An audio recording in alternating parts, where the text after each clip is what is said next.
view deck na may glass na. Ayan, first time ito sa Bukidnon mga katropa. Ayan, kung gusto mo pumunta dito, ayan, panoorin mo buong video na to para makita mo kung anong update ng kalsada papunta dito sa lugar na to. Wow, simentado na ang daan mga katropa. Last 2024 kasi mga 2 kilometro pa itong hindi simento papunta doon mismo sa Anahaw Range, no? Kaya ano ka talaga, magdadalawang isip ka pumunta dito, lalo kung maabutan ka ng ulan. Pero ngayon sobrang ganda ng daan mga katropa.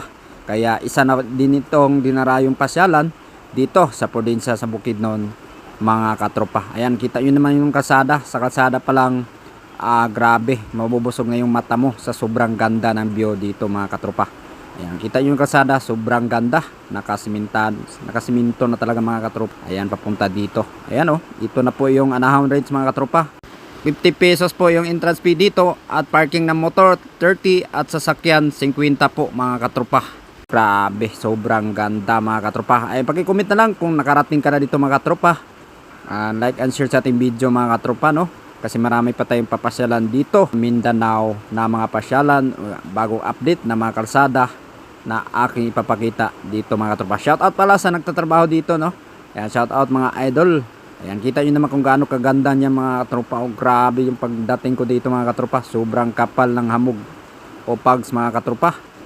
Ayan, nag-antay talaga ako dito ng halos 3 oras para makunan ko talaga yung sa baba na walang pags para maganda tingnan. Pero grabe, hindi talaga nag-ano yung panahon mga katropa. Kaya ito, kita nyo mga katropa, may mga pags talaga pa rin, no?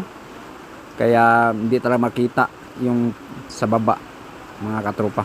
Pero grabe yung tao dito, sobrang dami nang pumupunta dito dahil sa ito nga, may glass na po na view deck dito sa may Anahaw Range mga katropa, o Sky Park dito sa may Balinsa City, Bukidnon. Kita nyo naman napakaganda. Ito na lang ang kulang mga katropa, kunti na lang.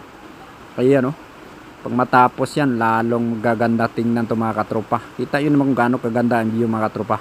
Ayan, paki-comment na lang kung nakapasyal ka na dito. At shout out pala dito sa ating mga bagong followers na nanghingi natin ng sticker habang nagpapalipad tayo ng drone, dito sa may Beautica na may glass mga katropa. Sobrang ganda. First time ito sa Bukidnon mga katropa na may ganito.